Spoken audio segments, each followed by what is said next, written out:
Hello, everyone. My name is Ash Crossan from Entertainment Tonight. I am a lover of all things Star Wars, and I will be your moderator today to talk about all things Star Wars: The Bad Batch, premiering May 4th on Disney+. By the way, if you have questions for our guest today, please put them in the chat function, and we will get to them in a little bit.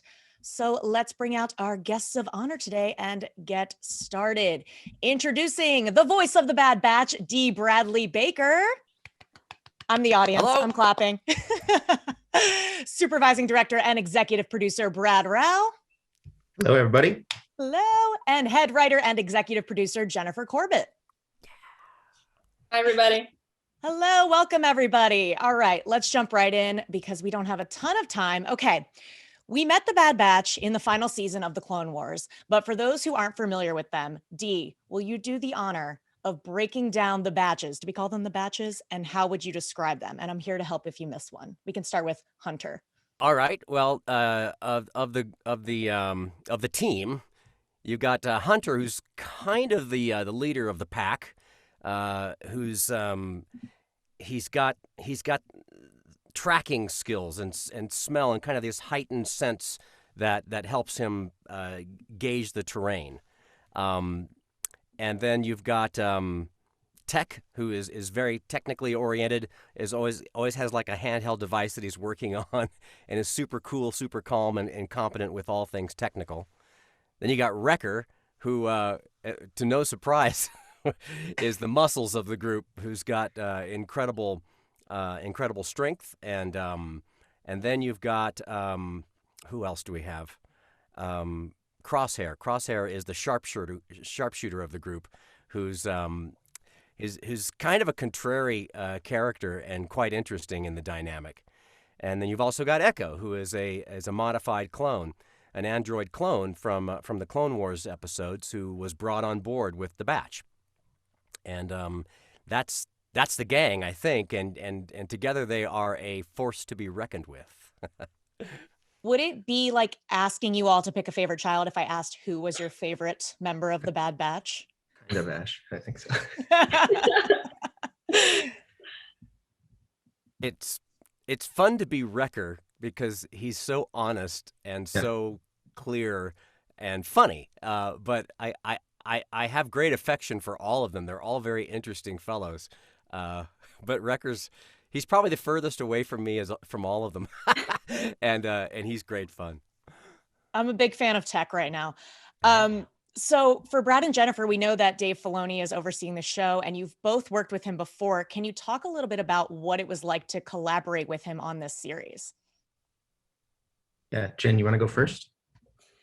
Yeah, I got to work with Dave on Star Wars Resistance, which was such a great experience, and getting the chance to develop this series with him, it's kind of like a master class in writing Star Wars. And he, this being a sequel series of sorts to the Clone Wars, it was kind of crucial that he be, involved in this process very much, because these are characters that he's created and it's the world that he knows. But every day, every script is a learning experience, and it's so exciting to see this show grow and develop with this team, and he's been fantastic to learn from. Yeah, absolutely. What Dave, he's awesome. I've known Dave for a long time.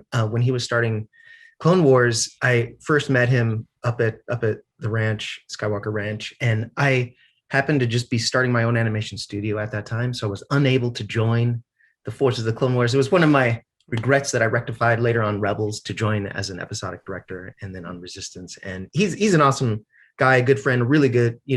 I couldn't think of a better mentor, especially for Star Wars. The stuff he tells us every day is fantastic and amazing. And yeah, just collaborating with him and being able to work with you, Jen, so closely on the show has been awesome. It's been a dream come true. Be a fly on that wall. So this period of time, like orders, we're going to dig into the episode a little bit, by the way. So this period of time, like Order 66, the days leading up to it, the days after, are something that fans know, or at least we think we do. But then this show shows yet another unique angle in those days. Can you talk a little bit about what's happening in the galaxy when we pick up this show and the challenges that our Bad Batchers are going to face? I can take that one to start off with. I mean, this time period is one of the reasons I got so excited about this show, other than this, oddball group of characters. But I just found it intriguing and engaging to watch a series where, we've seen the Clone Wars, where it's the height of the clone troopers doing what they're meant to do and what they were created for. And, the question became, what happens after the war is over? What happens to all of these clones who all they know is being soldiers, especially for the Bad Batch, who do things differently as it is with the Republic, and how they fit in once it becomes the Empire, because obviously two very different regimes, and how they react to this new environment and the new way of doing things and new way of following rules, which again isn't their favorite thing to do. But it was interesting to just sort of talk about the transition from the Republic to the Empire and what that looks like, because it's not what we saw in the original trilogy, where it's the dominance of the Empire. It's kind of like the early stages. And I found it kind of interesting to show planets and places that were happy that the war is over, and they don't really understand the implications of what an empire actually means. And it's kind of just laying the groundwork for what everyone knows the Empire to be later on. It's an interesting point you make there, Jen, that in the transition, the sudden, shocking transition from Republic to Empire, that it becomes a suddenly much more rule-based power structure of the galaxy, of the universe, and that the Bad Batch are not so much a rule-based unit. Exactly. They're very much a team, but they're not.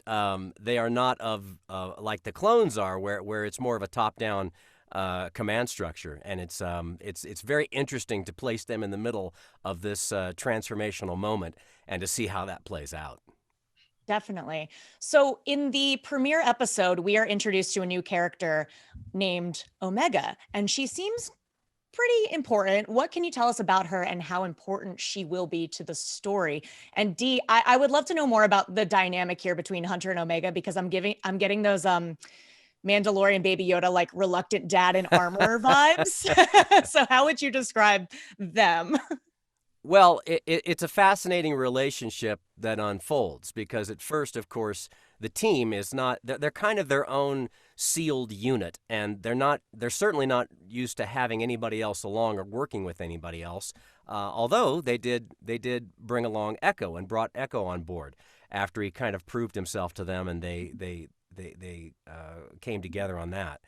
But yeah, I mean, it's interesting in terms of the story and the writing to have this kind of personal relationship with a younger character, and to see how that changes and how they accommodate that, and how that works, because it's more of like an uncle niece or a father child dynamic, but not entirely, because Omega Omega is her own interesting potential of powers, maybe, and so it's interesting to see all of that unfold. But it I think it connects you to the story in a personal way. So it's not just an action story, as Star Wars never is. That there's a personal story that's also playing out as well. That connects you to the entire story. Definitely. And for Brad and Jennifer, are we right to focus on her as much as I wanted to in the first episode? Is she integral to this story? Yes, Ash, she is definitely. She's so great, because we have this awesome team of elite clones and everything we've been talking about in this changing galaxy and this time period that, as a fan, I'm just so excited to see, because we haven't seen that much about the rise of the Empire. So to have these clinical best of the best soldiers suddenly fish out of water in this changing galaxy, and then to have this kid that they do look to help raise in a very parental way, and it's a two-way street, honestly, the way that works, that none of them are really equipped to go out into the world, and how do they eat? They don't have a mess hall to go to. How do they get their gear fixed? How do they get fuel for their ship? These are all things that, wait a minute, oh yeah, we didn't have to deal with that last week. Now we got to deal with it. Are all things we get into. It's really interesting. Awesome. Okay, let's get to some questions from our chat here. So our first question is going to be from Eric from Bro Bible.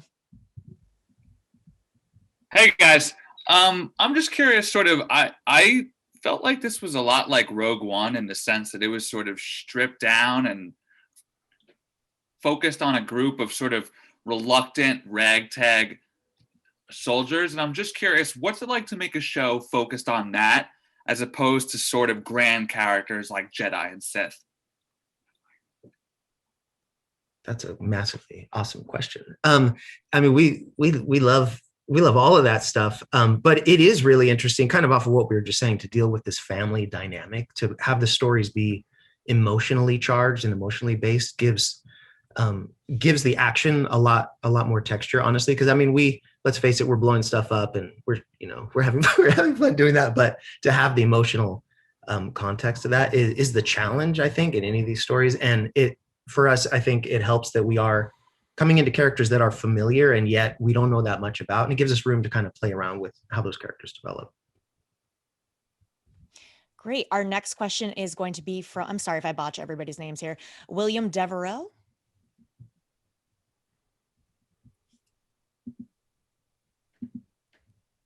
Yeah, so for Dee Bradley Baker, your performance of the clones has always been incredible. Did you approach Clone Force 99 any differently than you did in the Clone Wars Season 7, now that they're headlining their own series?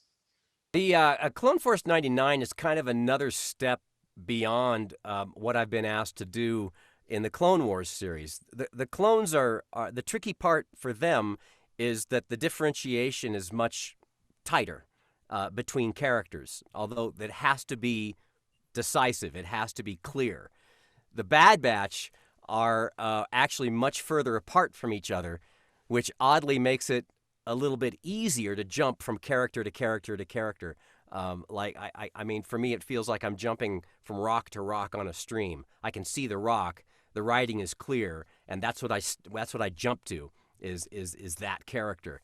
And it's like I can see them. I feel like I know them, and it actually helps that they're further differentiated in vocally and also in terms of their personality and their mood, shall we say?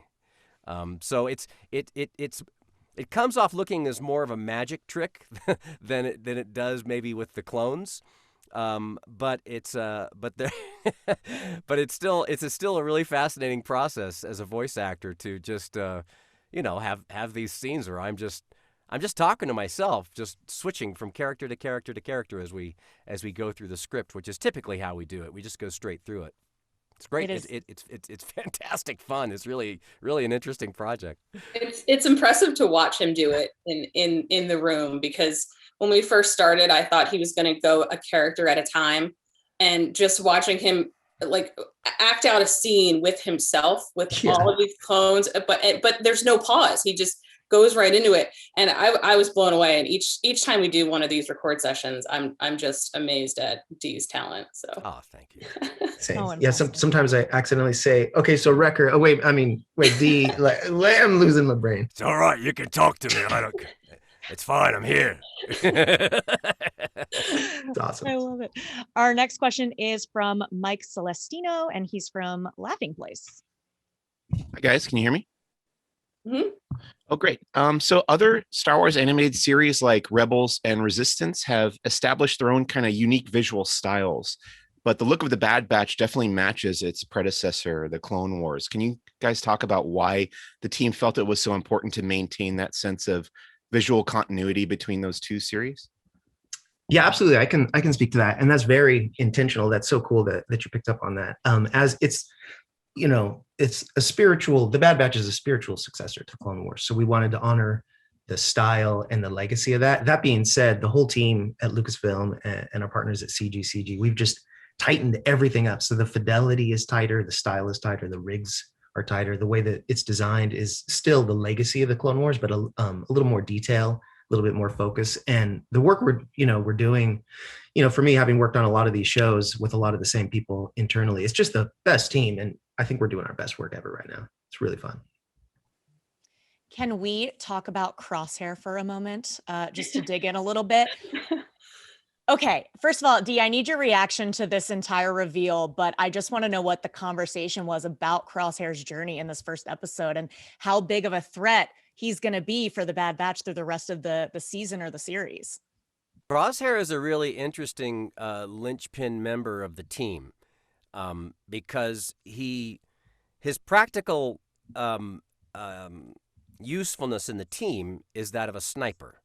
That's someone that stands further back from the rest of the group and just takes them out one by one.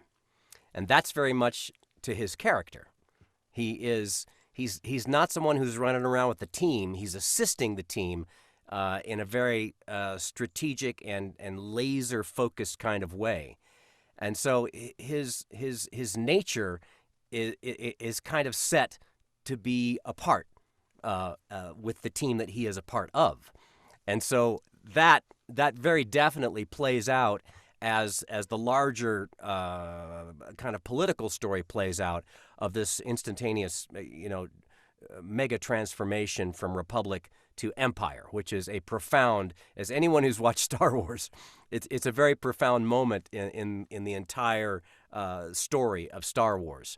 And that's part of what's so interesting is that you have the personal dynamics of these few characters who are a lot of fun to hang out with. They're really competent, really fun, and interesting, and that this whole larger process is playing out among their dynamic as well. It's quite there's a lot there to unpack, and it's coming. For sure. I want to get to one more question here from Dan Z. Dan, go ahead.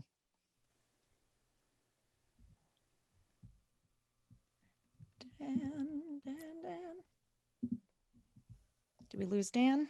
Oh, sorry, but maybe it helps. Oh, there you are. There you are. Unmute that pesky thing. All right, Jennifer, how did your experiences in the United States Navy help your writing process and vision for the Bad Batch? It's a good question. When I first saw the original story arc for the Bad Batch that was meant for the Clone Wars, the final season, I immediately responded to it because I got the dynamic between this squad. And I understand how people in the military become like brothers and sisters very closely when you're sent on missions together, when you're in close quarters, and kind of the camaraderie and also the banter that comes with living with people so closely in high stress situations. So I think, that's what I try to bring to it, is how this squad, even though they are these elite soldiers, they are this family, but they don't have to agree all the time, and all the things and all the different perspectives that each of them brings, because they're all so very different. And I think that speaks to, the military. No one comes from the same background. Everybody has their different reasons for doing what they're doing. And it is a family dynamic in real life. So. Well, just to wrap it up here, is there a plan for a finite amount of episodes? I know we're kind of in the beginning, but is there a plan in place at the moment? Yes. Love a tease, There's always a plan, isn't there? Always a plan. I love a tease. I love a good plan. All right. Well, thank you everybody so much. That's going to be it for the Bad Batch press conference. Thank you to everyone who attended, and thank you to our wonderful guests. And the Bad Batch premieres May 4th on Disney Plus. May the 4th be with you. Tell your friends, and thank you all for attending. May the 4th be Thanks, with you. guys. Thanks so much, Ash.